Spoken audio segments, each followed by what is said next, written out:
you know. All right, here we go. YouTube is on. Say what's up, YouTube. What up, guys? YouTube. Hi, YouTube. And last but certainly not least, we're going live for the podcast. Y'all ready? Let's do it. Here we go in 3, 2, 1.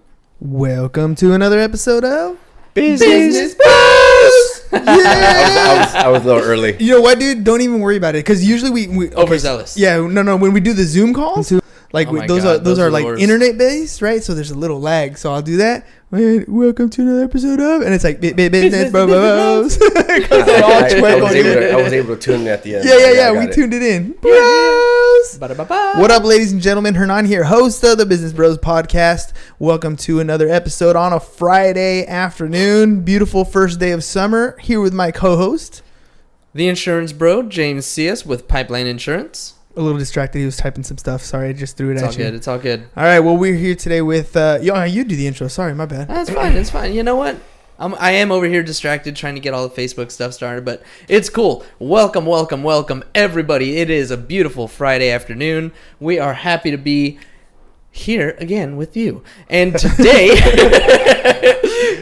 we're excited, man. Well, I'm excited because I have been seeing this guy's name on the podcast, loyal listener, friend of the podcast. Big shout out to Mr. Andres Guzman with ALF Cleaning Company. What's up, going guys? on, What's up, guys? Andres? Thanks for joining us today. No problem. I'm glad to hear you here finally. It's been a while. Just try to tune in, try to grab a little bit, learn something. New every day, podcast. right? Yeah, you take something home from one podcast. You're learning. You're doing something good. Every single episode, I learned something from somebody.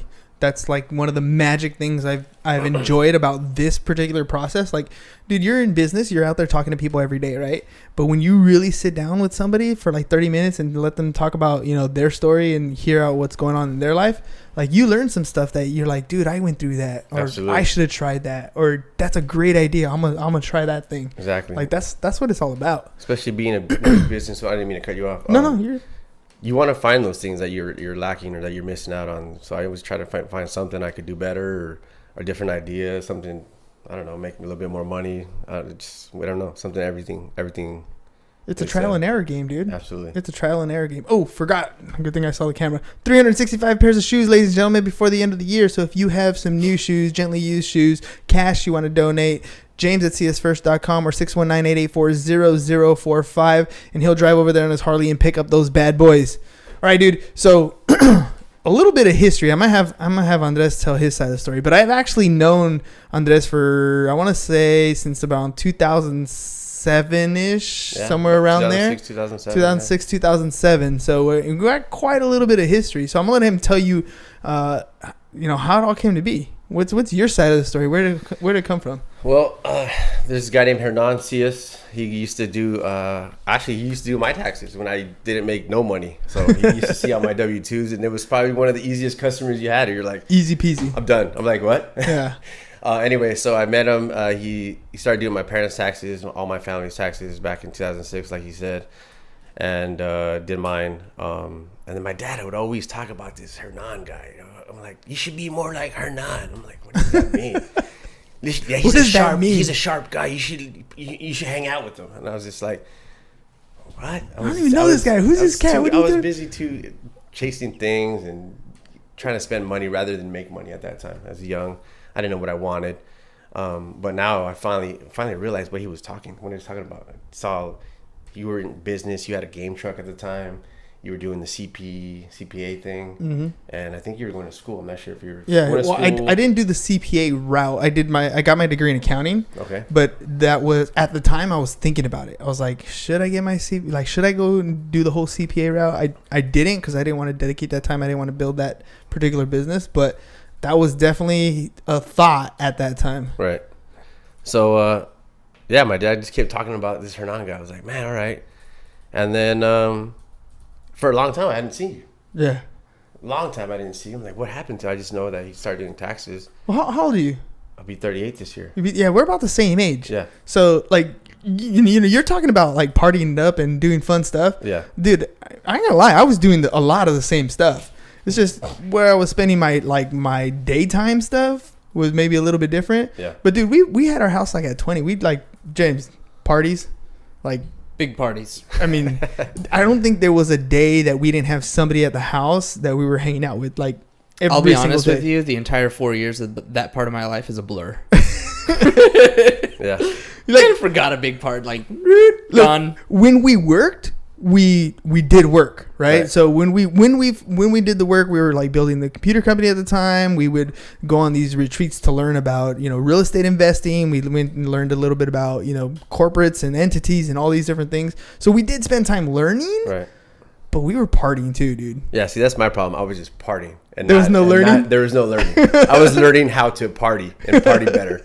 But I wish I would have incorporated a little more learning. I just started going to school, trying to get a business administration, a bachelor's in that. Yeah. Unfortunately, my dad got sick. I kind of lost track. I don't know. Just with my dad being sick, I quit school altogether and just kind of put it in the back burner. And then I got a job with the government. Well, hold on, hover on that for a second. Dude, there's a lot of people who go through the loss of a parent early on. Yeah. Right? And I mean, you were already at an age where, like, you weren't a kid anymore when this was happening. You were an adult, you know, and you know, mom was in a position where, like, her whole world was shattering around her. Right. I mean, you guys were losing the parental figure in your life. Right. What was that like for, you know, bouncing back, or how hard was it to bounce back? What did you like? What emotions were you going through? How did you resolve those? Oh man, it was tough. So now I fill in, and I'm the man of the house now. I'm the one that has to be the, you know, step in as my dad, as a father, not so much the father figure, just the man of the house. Yeah.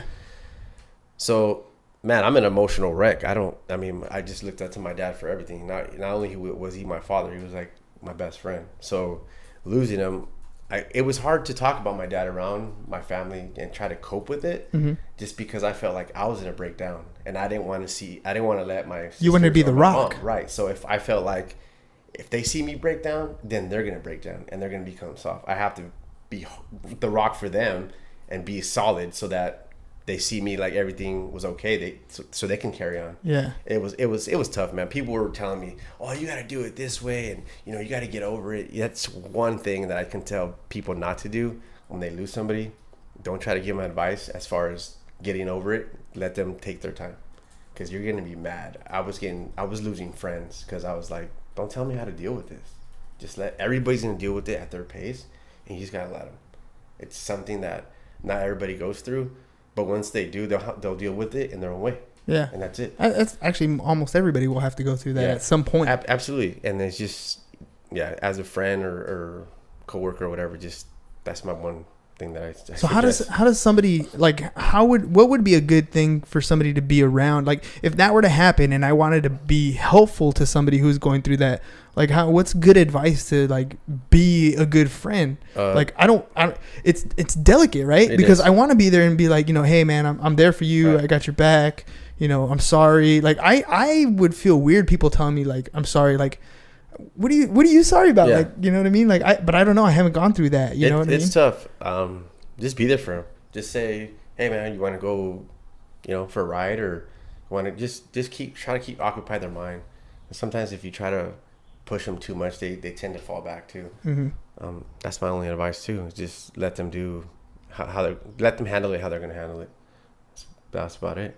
So how'd you end up handling it? How did you actually overcome it? It was ups and downs. Like, I just started this new job with the government. I lost my father 3 months removed. So it was a bunch of highs. I was kind of excited for the new job, but at the same time, I just lost my dad. So, I mean, there's days, man, I would go to work and I just wanted to cry. I had a new environment, new people, and I just looking around like, what the heck am I doing? You know, so I don't know, man. I just fought through it. I just get through it. And I was there a lot for my mom too. She took it really hard. That's my mom's first love and only love. Mm-hmm. To this day, she's like, she's never gonna go with anybody else. I'm not gonna remarry. She got no time for that. I even had a conversation with her, you know, because everybody is lonely. Everybody wants that companion. And I pulled her aside. I was like, Mom, I'm not gonna get mad at you if you decide to meet somebody or move on or whatever. I know that you always love my dad. That's never gonna change. Yeah. But if you want to do that, she stopped me. No. I'm not going to do that. I can picture your mom saying it just like that too. No, I don't need nobody. Yeah. You know, so she has a saying, I forgot how it goes. I'd rather be alone than under bad company. Spanish. I'm not Yeah, Spanish. yeah. It's not that good, so I'm not gonna try to. Well, she probably got off one of her novelas. Oh yeah, absolutely. So yeah, man, it was just a tough time. I don't know, just time. Time heals. It's quicker for everybody, and you know, it just recently hit the 11-year mark.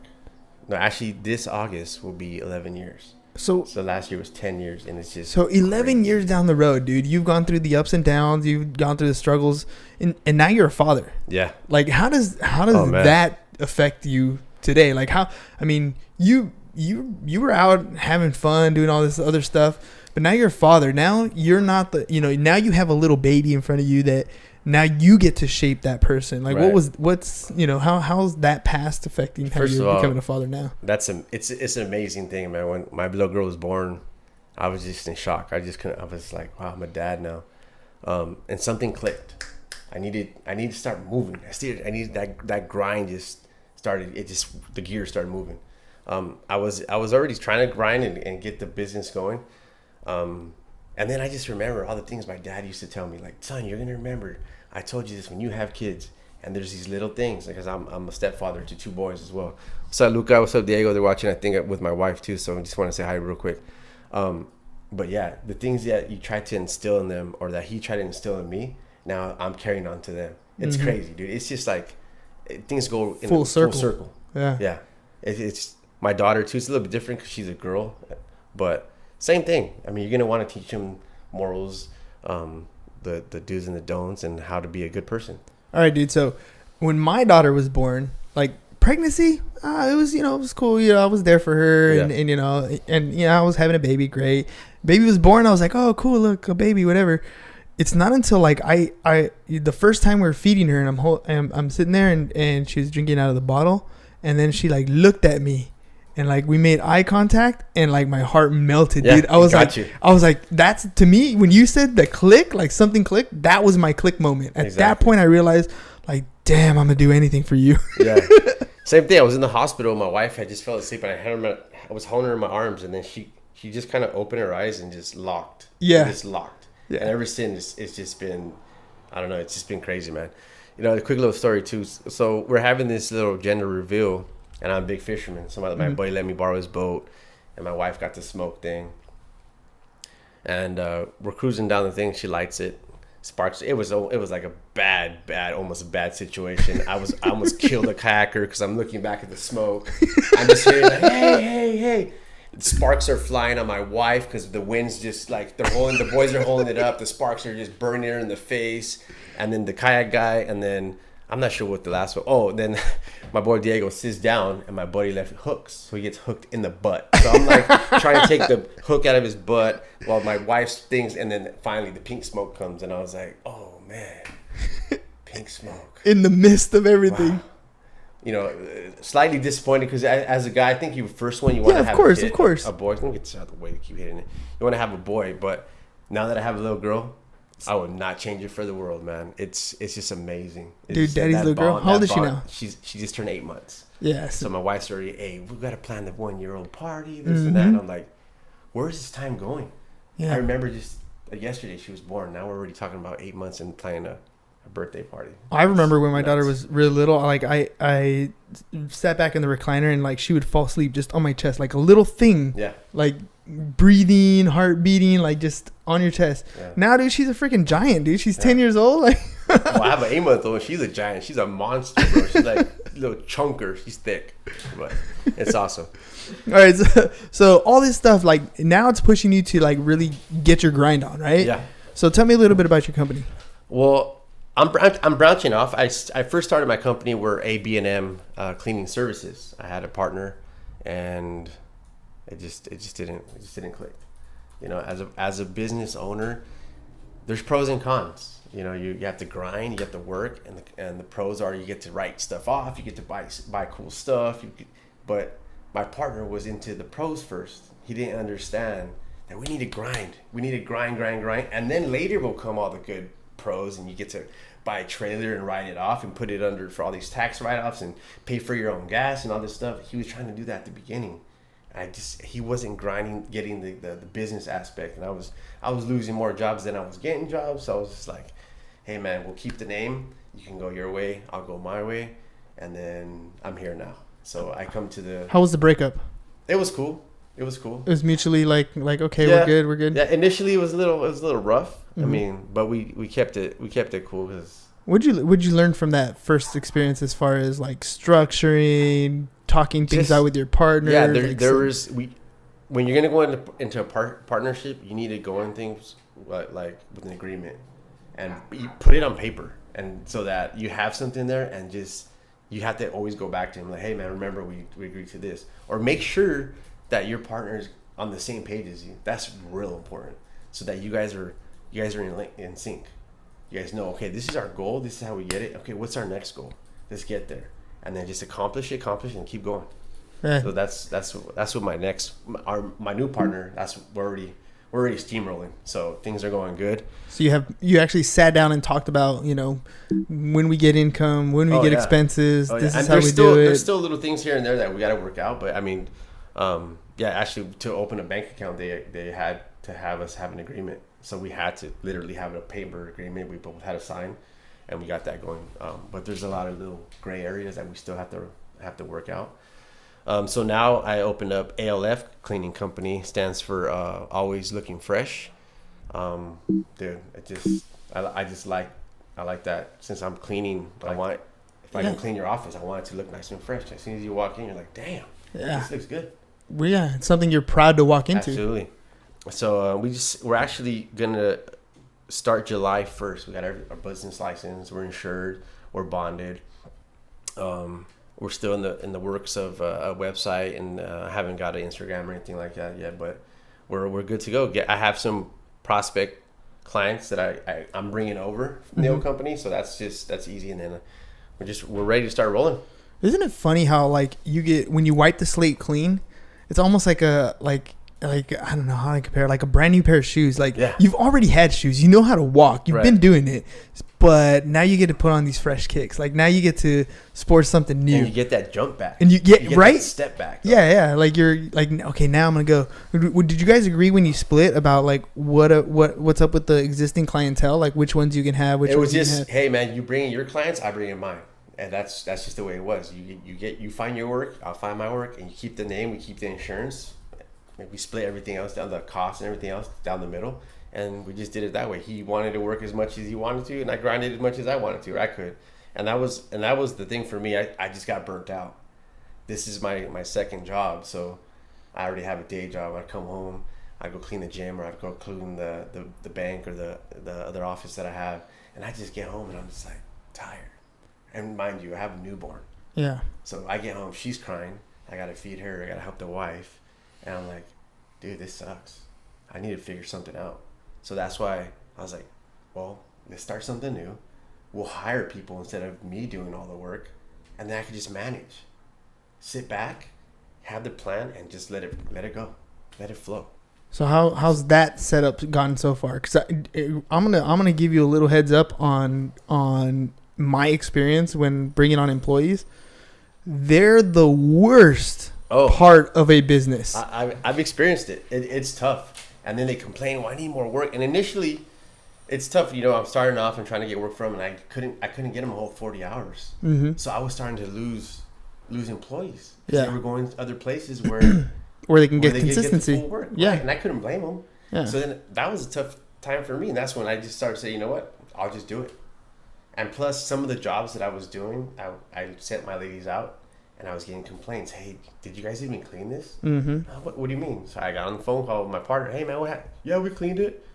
I drove up. Some of these houses were Escondido, Oceanside. So I had to go up there and drive, and I had to go check it out. And I'm like, dude, what happened? How did you miss this?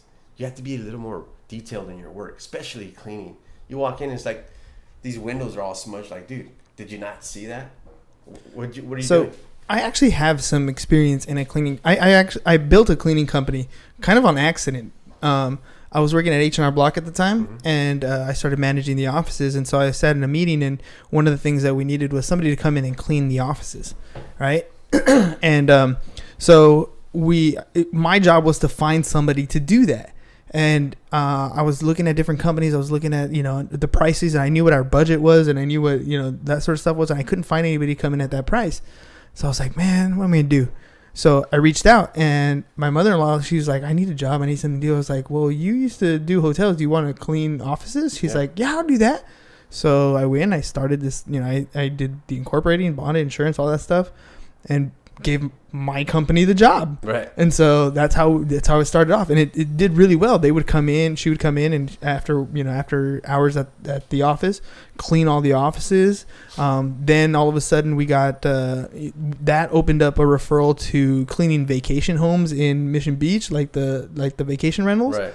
So we started getting into that, and I'm telling you, dude, and I ended up, you know, hiring family to do the cleanings, and as long as it was family, it was cool. As soon as we opened it up to like hire other people, like that was tough, man, because you got to understand that employees don't care about your business as much as you care about your business. They are going to do the minimum to get by. Like if you ever work for anybody, you pretty much did the minimum to get by. You don't really give it everything you got because it's not your thing.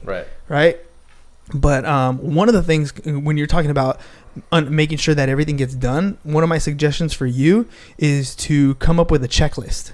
And like I don't know if exactly what you're focusing your attention on, if it's offices or if it's a particular place, but wherever job you get, you do an initial walkthrough, and then you do a physical diagram of the place, right?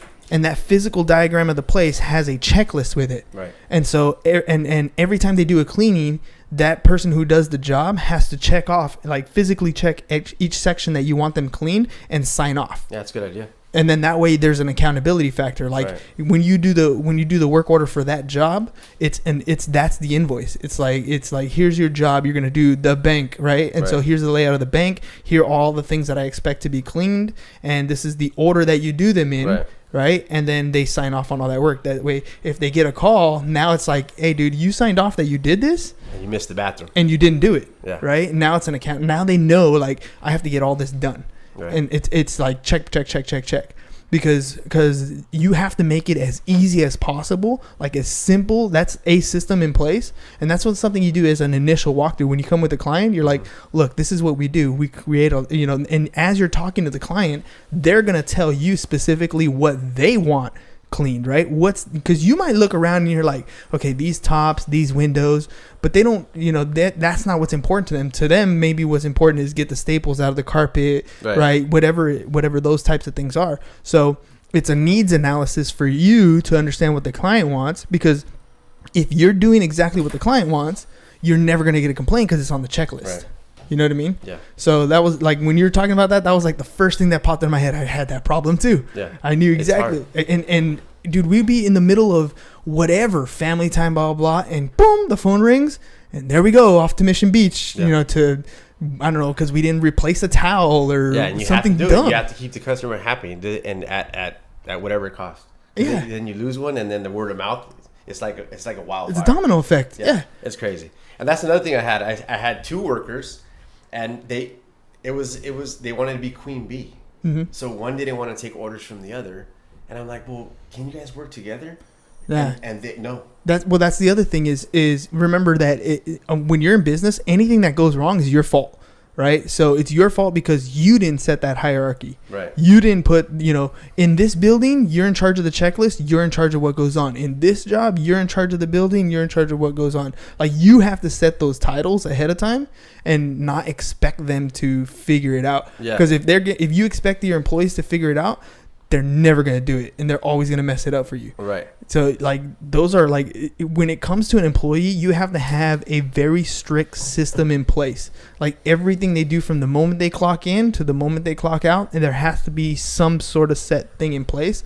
Otherwise, like, they'll find time to do other things. Like, if you don't have it set up, Facebook is a good option. YouTube is a good option. It's a big distraction, but yeah, I know what you're saying. But that's what's going to happen. And mind you, you're paying them to do stuff. So if you're paying them to do stuff, like, fill it out. Like, James, for example, we're in our company, in our insurance company, we have one employee, one admin, and he is swamped with work. We don't ever have to worry about him not having stuff to do. He has too much stuff to do. But we actually have virtual assistants now. So we're outsourcing a lot of our work. And so what James is doing is he's in charge of making sure that the 320 hours a month? 320 hours a month. That we get billed for every month, that we have things for them to do. And where are we at, Ham? 17%. We pay for 320 hours a month, and they are only actually working 70%, 48 hours. And that's just because we don't have enough. Well, we haven't trained them for all of the work that needs to be done yet. So that's a big part of my job, is making sure that they have the training that they need. And mind you, we've just gotten started with this process, right? But it comes down to the same type of issue, right? Whether it's clean, whether it's running an admin office, whatever it is, that is a process that needs to be developed. And as soon as you have those systems in place, like imagine now you're going to walk into a new client's office, you're going to have your set system. You're like, okay, Mr. and Mrs. Client, let's do a walkthrough. Let's point out the key things. And you have the whole diagram set up. You're drawing it all out. Now you've agreed. Now you have a contract with this person. This is the diagram, the layout that we want for your place. These are the important things that we need to hit. This is the price. This is when we're going to do it. Sign off. Now you have a contract in place. Now you have this system and it goes to the employees. Now the employees know exactly what they need to do. Right. Make sure you leave a chocolate on the pillow, whatever it is, right? Yeah. But you have it all done. And now it's like, you want to get somebody to do 40 hours? Cool. Just find more of these. Right. Right. And that's the nature of a successful business is, do you have systems in place so you can scale? Now it's a matter of, now your job will be to go get more invoices, more papers filled out, more contracts, because you have people to come in and anybody can do it. You train them with, if you're doing this surface, it's this product. If you're doing this top, it's this product. This windows, it's this product. But other than that, it's follow the checklist, dude. Yeah. Like, that's a good one. I'm going to have to implement that. And then you become a salesperson. Then you're not tired all the time, because your job is not to clean the place. Your job is to get more work and then manage the employees. You go with the checklist and you pop by and be like, how far along are you? And you can look at their checklist and be like, oh, okay, cool. You're about 25% of the way. And you can mark it like you can get super creative. Your diagram will have steps and you have the checkpoint outline and they can, 25% done. And you can start, clocking it out. How long is this taking you? Yeah. And, you can learn a lot if you have a process in place. You can even later down the road, maybe even create that as, I'm sure they'll probably have it already, as like an app type thing. So people will log in on their phone and they're checking off those things and you can see in real time. That was actually, my buddy he just left. I worked with him for 12 years and he's a crazy programmer. He's like, dude, let me build you an app. And I just like, okay, I don't know what I wanted to do yet, but build me one.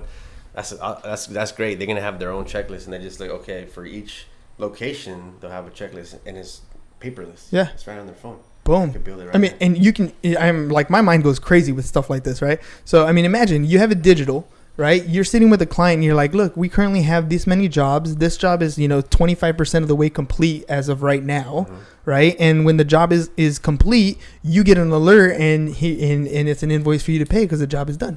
Right, and you can go in and see which stuff got completed, and then you can verify whatever. It's almost like a clock in, clock out type thing. And too. That's another thing. It's timestamps. So it's holding them accountable to what's going on. It's going to be hard too because I can't follow them around everywhere, and there's going to be some time too where they're going to have a driving. They're using their own vehicles.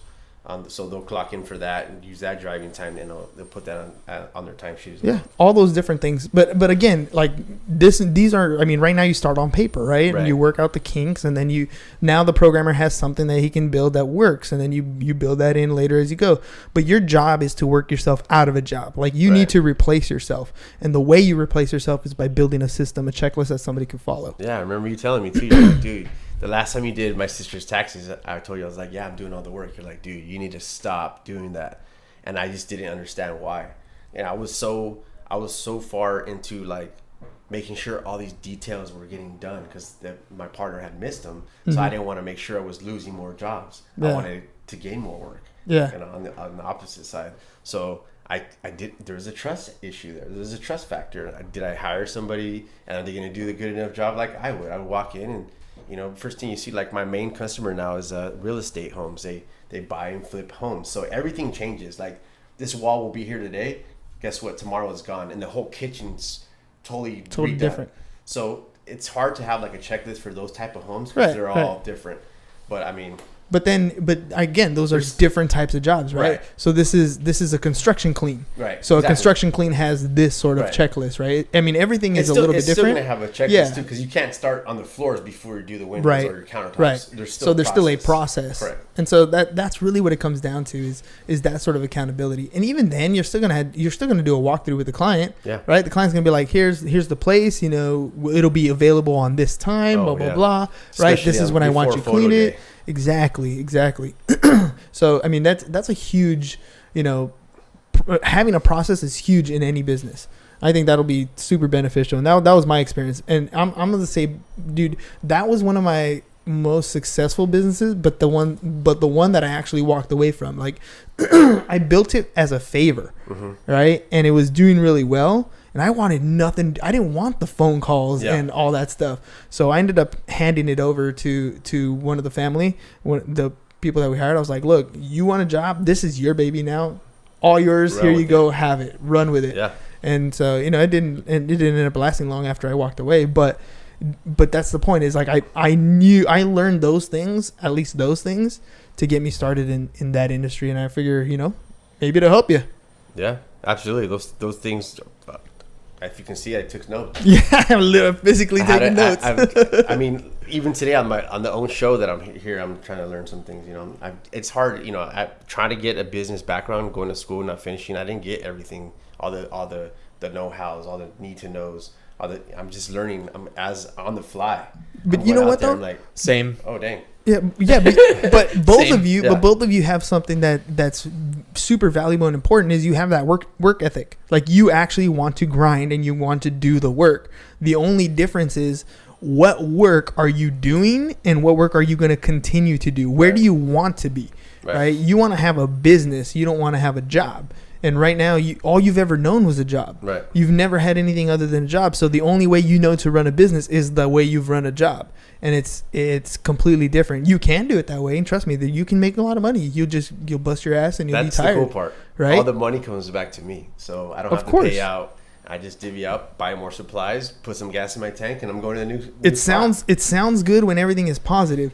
The downside is you have to make payroll every time. Right. And that can start getting iffy. Like, what if you have a big contract, they haven't paid up, and you're missing an invoice? Yeah. Well, you don't get paid until everybody else gets paid. Right. Mm-hmm. And so there's always the peaks and valleys in business. So, you know, but as long as you understand that those are things that could happen, and, you know, later, if you want, we'll sit down once you start, you know, implementing some of these things. We can start talking about forecasting. We can start talking about budgeting. We can start talking about projections. Absolutely. And all these different things as far as your business is concerned, so we can map something out where you have something sustainable. So, you know, like, you know what, in Christmas, I'm crazy busy because everybody wants to do their office cleans. They close down. I'm super busy. But in like March, nobody wants to do anything. You know, what's up with that? Like, but let's look at your business and say, okay, well, look, in December, we're going to put away funds for this, and, you know, and you're going to stick to this kind of budget, and we're going to allocate this to growth, whatever it's going to be. But, you know, have some cycles in there and just be prepared to keep track of what's going on in your business, and then we'll sit down and talk about that. For sure. I'll have to bring in my partner too, so we can get. He currently has a business going. He sells massage chairs. If you guys need one, they're pretty badass. Dude, I don't know if I need the massage chair. I just want the massage. No, but yeah, I'm getting one from the house for sure. Dude. I mean, even your feet and toes are getting massaged. You're just sitting there. I'm getting old. Like, that's how you know. Massage my toes, old. Please. Oh man, just give me a massage.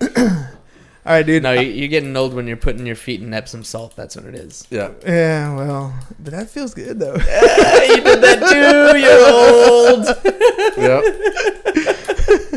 Yep. So let's hear your story. All right. So, well, you know what? Let's do the Ask the Bros. There you go. Go ahead. Ask the bros. What's your question? No, I was going to see his story on how we met.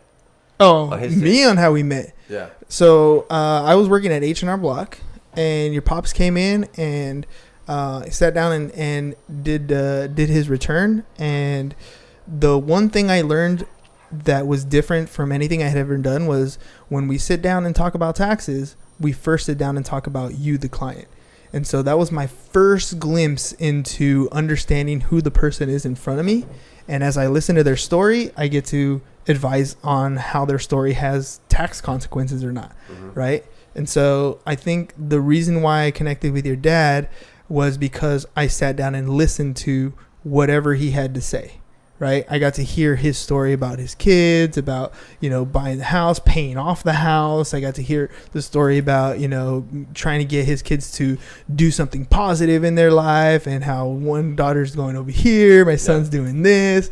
I listened to his story, and I think that's different than a lot of other places where you go, where I could just take your paperwork, do your tax return, and send you on your way.